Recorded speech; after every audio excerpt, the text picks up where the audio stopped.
Main కూలర్తో ఇబ్బంది, main ముదిర నారేయడం, పిలక రాకపోవడం. ఇది మంచిగా వచ్చింది పిలక, ఇది దుబ్బ బాగా వచ్చింది. టయానికి 20 రోజులు కాకముందుకే వేసుకున్నాం మేము. 18 రోజు కరిగేట్ చేసినాం, 20 రోజు నాటేసినాం, ఒక రోజు ఆగినాం మధ్యలో, ఇంకో మరుసటి రోజు వేసినాం. మంచిగా ఉంది. ఒక 10 రోజుల దాకా మంచిగా దబ్బున పచ్చ పడుతుంది, కానీ 10 రోజుల దాకా చూసేదానికి ఎట్లా కొడుతుంది గ్యాబులు లెక్క. ఈ గ్యాబులు కూడా ఏముండవు. పొలం ఒక 20 రోజులు 30-40 రోజులు కాగానే మొత్తం కమ్మిపోతుంది పొలం. ఇక ఏం కనపడదు, భూమి కనపడదు. ఇక రోగం కూడా తక్కువ వస్తుంది. అది రోగం తక్కువ. ఎందువల్ల తక్కువ వస్తుంది చెప్పు రోగం? ఈ అనుభవం ప్రకారం ఇట్లా మంచి గ్యాబులు మంచిగా ఉండడం వల్ల, ఈ సాలు చక్కగా ఉండడం వల్ల గాలి అనేది అవతలకి పోతుంది.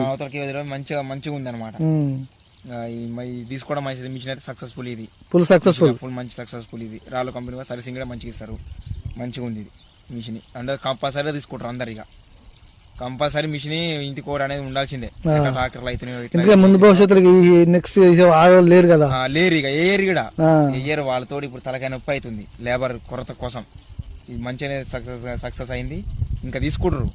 నన్ను చూసి ఇంకా 2-3 రైతులు వచ్చిర్రు. పొలం కూడా చూస్తూనే ఉంటారు. రోడ్డుకే ఉంటది పొలం కాబట్టి అందరు ఇది బాగుంది అంటారు, తీసుకుంటారు పక్క.